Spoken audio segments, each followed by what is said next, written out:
You were scrolling down memory lane when you accidentally tapped your ex's post from years ago. Better delete the whole app.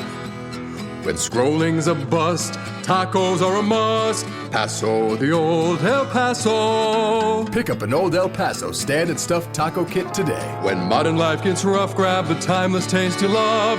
Paso, the old El Paso. Icy Hot Pro with 2 max strength pain relievers. Targets multiple pain receptors. Ice works fast, heat makes it last. Este podcast contém relatos e descrições gráficas que podem ser perturbadoras para algumas pessoas. Ouça com cautela.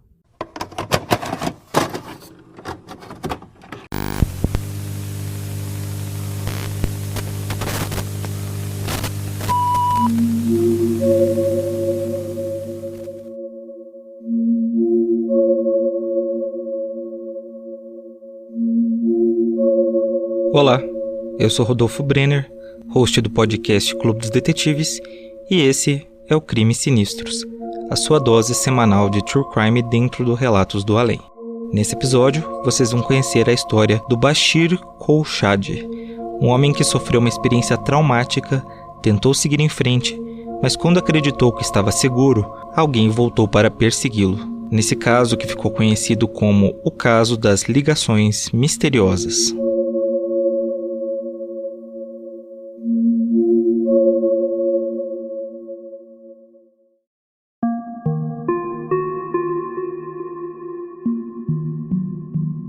Bashir Khosrowshahi nasceu na Síria, mas cresceu no Líbano.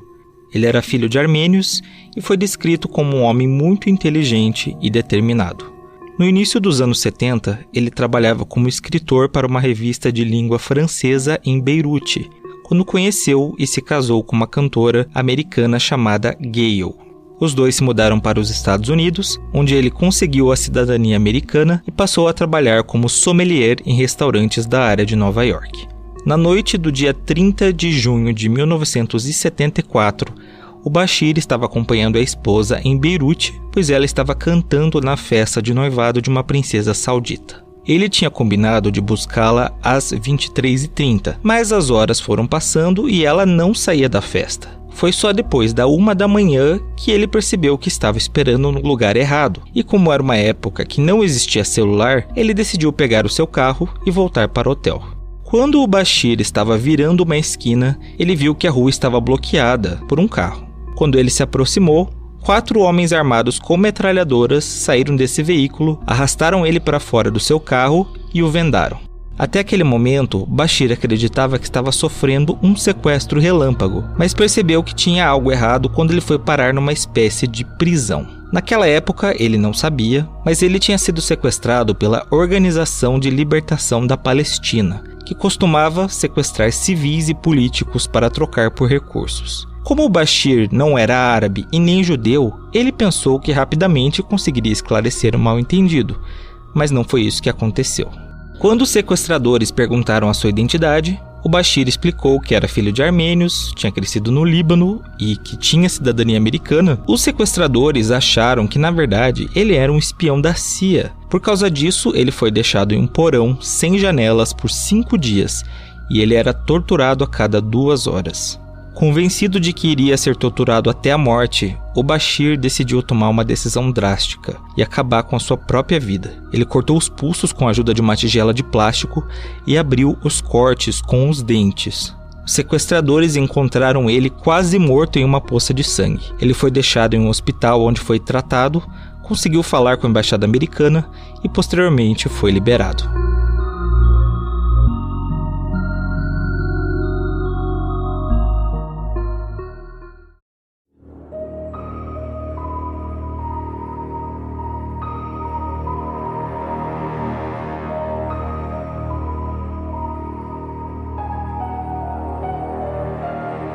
Depois desse trauma grande que o Bashir passou, o casamento dele com a Gail acabou não dando certo e ele decidiu voltar para os Estados Unidos, onde ele abriu um restaurante em Los Angeles. E esse restaurante fazia muito sucesso ali na área de Hollywood. Ele vendeu o restaurante em 83 e junto com a sua irmã, eles se mudaram para Washington DC, a capital dos Estados Unidos, e abriram um restaurante chamado Marrakech, que posteriormente chegou a ter uma segunda unidade da Filadélfia. Ele cuidava da unidade de Washington e a irmã cuidava da unidade da Filadélfia. Ainda durante a construção do restaurante de Washington, o Bashir mandou instalar uma linha telefônica no local. Entretanto, ele começou a receber algumas ligações que eram, no mínimo, esquisitas. Primeiro, eram ligações silenciosas, em que a pessoa do outro lado da linha não falava nada. Depois, as ligações tinham sons estranhos e risadas macabras. Ele até colocou uma secretária eletrônica, mesmo assim as ligações não paravam. Depois que o restaurante abriu, as ligações pioraram ainda mais. Agora, a pessoa do outro lado da linha ameaçava a vida do Bashir ou de qualquer outro funcionário que atendesse. Também eram ouvidos gritos e sons de tiro. Depois, a pessoa do outro lado da linha começou a contar detalhes da vida do Bashir, como se conhecesse ele pessoalmente. E uma das coisas mais bizarras desse caso é que a maioria das vezes quem ligava falava com uma voz infantil. E aí, por causa disso, o estranho do outro lado da linha ganhou o apelido L'Enfant, que significa a criança em francês. Outras vezes, as ameaças vinham de uma voz feminina e outras de um homem com sotaque do Oriente Médio. No total, o restaurante recebia em média de 15 a 20 ligações por dia e quando ele viajava para Filadélfia, as ligações seguiam ele até a outra unidade do Marrakech.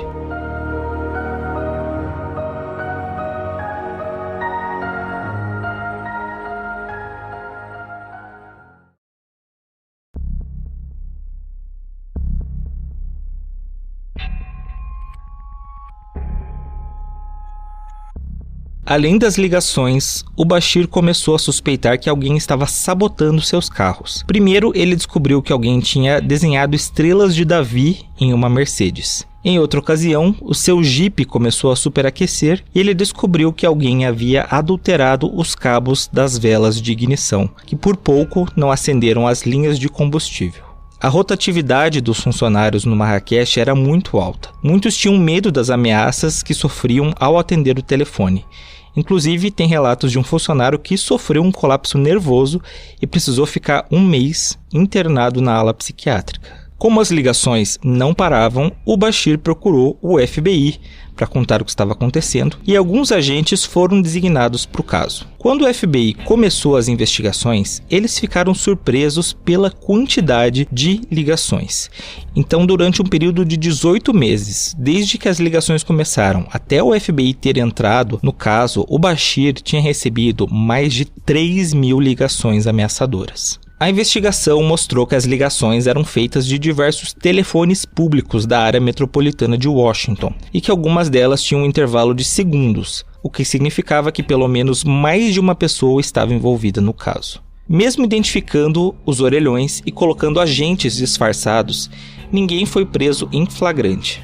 Depois de tantos transtornos causados pelas ligações, o Bashir estava sofrendo de um caso muito sério de estresse. Ele não estava nem comendo e nem dormindo. Por conta disso, ele decidiu se internar voluntariamente na ala psiquiátrica do Cibol Memorial Hospital. E mesmo assim, as ligações continuavam chegando, dessa vez para o telefone do hospital psiquiátrico. Pelo menos uma ligação por dia. Com o Bashir ausente, quem assumiu a sua posição foi um homem chamado Raj Tuli. E esse homem passou a ser o alvo principal das ameaças. A pessoa que ligava quando o Raj atendia dizia que sabia os horários que ele entrava e saía do restaurante e também sabia onde ele morava. Alguns dias depois que o Raj estava no comando, o filho dele, o Richard, estava voltando da escola quando ele foi abordado por 2 homens que perguntaram se ele era o Richard Tully. Quando ele respondeu que sim, esses homens começaram a agredir ele brutalmente. E aí no mesmo dia,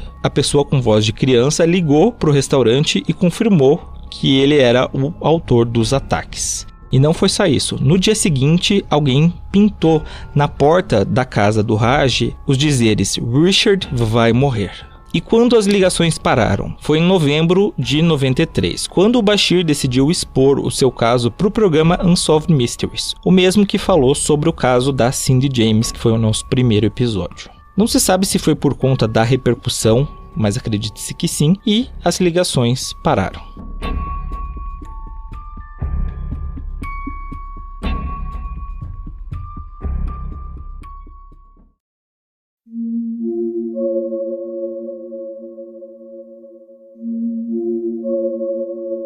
Mas afinal, quem era a pessoa por trás dessas ligações? Existe uma teoria interessante que tem a ver com aquele sequestro trágico que ele tinha sofrido lá nos anos 70. Um jornalista chamado Lewis Bale, que cobriu o caso ali em Washington nos anos 90, ele tinha uma teoria interessante. Ele achava que os sequestradores, ou que alguém que tinha mandado nos sequestradores estava envolvido com políticos ou traficantes de armas das festas que a alta sociedade lá do Líbano participava e que eram as festas que a esposa do Bashir cantava. Essa pessoa, enfim, que ou era sequestrador ou era alguém em comando, poderia ter ido para os Estados Unidos e acabou vendo que o Bashir também tinha se mudado. E aí, com medo do Bashir identificá-lo, essa pessoa começou a fazer essas ameaças. Mas esse ainda não é o final do caso, porque em 2002, o Bashir e o seu restaurante eles se envolveram em uma polêmica bastante grande ali na região de Washington. Em um anúncio feito no Washington Post, o Bashir, com a conta comercial do restaurante, vamos dizer assim, ele escreveu no jornal: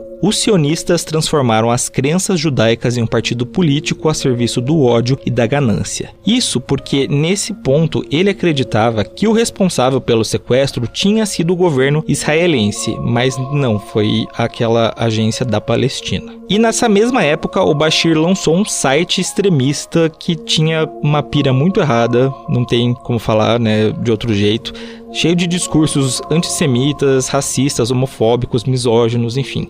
Esse site acabou sendo retirado do ar pela polícia. E aí, segundo médicos e familiares do Bashir, ele começou a ficar muito diferente depois de todo esse estresse. E um dos médicos que conversou com os jornais da época ainda disse que ele sofria de um quadro grave de estresse pós-traumático e que ele tinha sido transformado de um homem culto, alegre, muito inteligente, que falava 5 línguas, em um homem completamente paranoico. E até hoje, os responsáveis pelas ligações que o Bashir recebia nunca foi identificado. Bom, esse foi o Crimes Sinistros, a parceria entre o Relatos do Além e o meu podcast Clube dos Detetives. Se você gosta de crimes reais, histórias de serial killers e mistérios sobrenaturais, eu recomendo muito que você procure por Clube dos Detetives no seu agregador de podcast ou entre no nosso site www.podcastcdd.com.br. Lá você tem links para todas as nossas redes sociais e também descobre onde ouvir. Se você puder, deixe aí 5 estrelinhas para o podcast dos Oucas. Siga também o pessoal que faz os outros quadros aqui do Relatos do Além. O Fernando, a Nath, o Jack, o Luiz, enfim, todo mundo. E se você também puder, deixe aí nos comentários qual é a sua teoria sobre o caso ou uma crítica construtiva, por favor, tá? Eu sou Rodolfo. Esse foi o Crimes Sinistros e a gente se vê na semana que vem.